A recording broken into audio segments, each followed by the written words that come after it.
Once upon a time, there was a young girl who lived in a village near the woods with her mother and father. Every so often they would travel to visit her grandmother on the other side of the woods. The young girl's grandmother always doted on her and gave her presents when she visited. The best present her grandmother gave her was a little red riding cape with a little red hood. She wore it everywhere she went, and soon enough, everyone was calling her Little Red Riding Hood. One day, Little Red Riding Hood's mother called to her and said, "Grandmother is not feeling well, why don't you go for a visit and take her some treats to brighten her day?" I would love to. So Little Red Riding Hood set out on the path to her grandmother's house.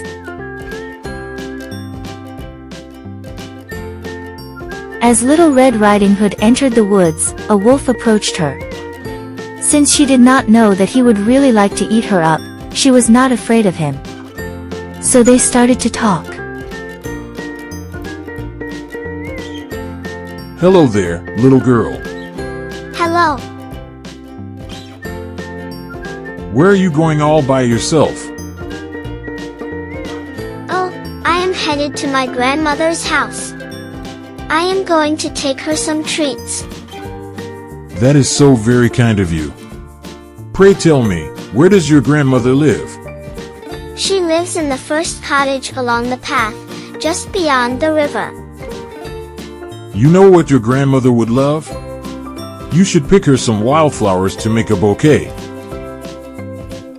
That is a splendid idea.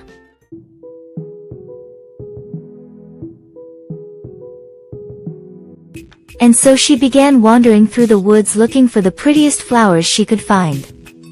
That was exactly what the wolf wanted. Now he could get a head start and arrive at grandmother's house first. When the wolf arrived at grandmother's house, he knocked on the door.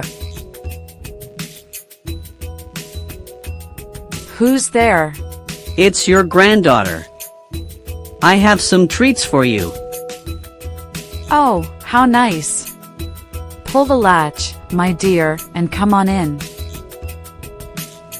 The wolf burst into the room and tried to grab grandmother, but she was surprisingly quick on her feet and managed to get away.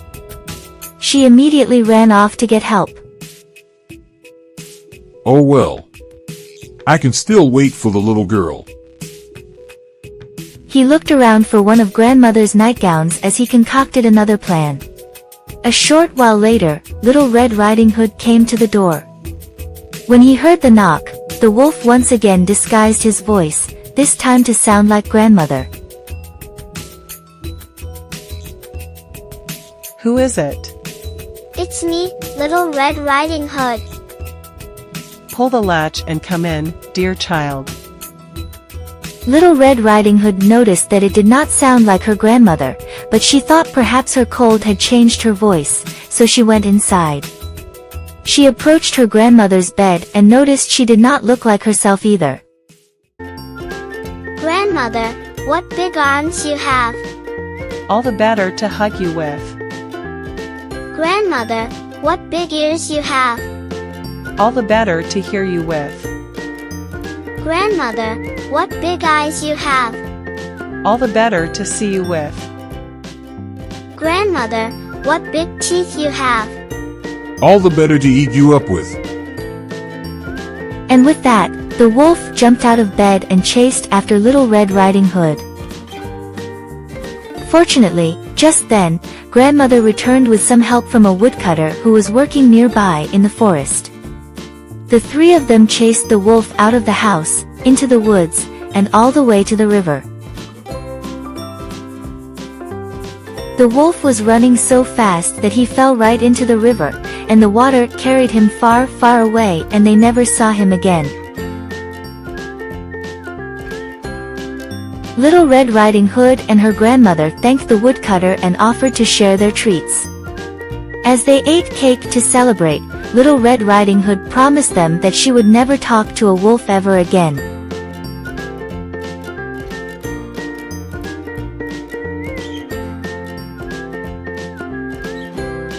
Thinking time. After reading this story, please draw your little Red Riding Hood. 听完这个故事之后呢，请画下你心目中的小红帽吧。The second little question. If you were the wolf, what would you do? 第二个小小的问题，如果你是大野狼，你会怎么做呢？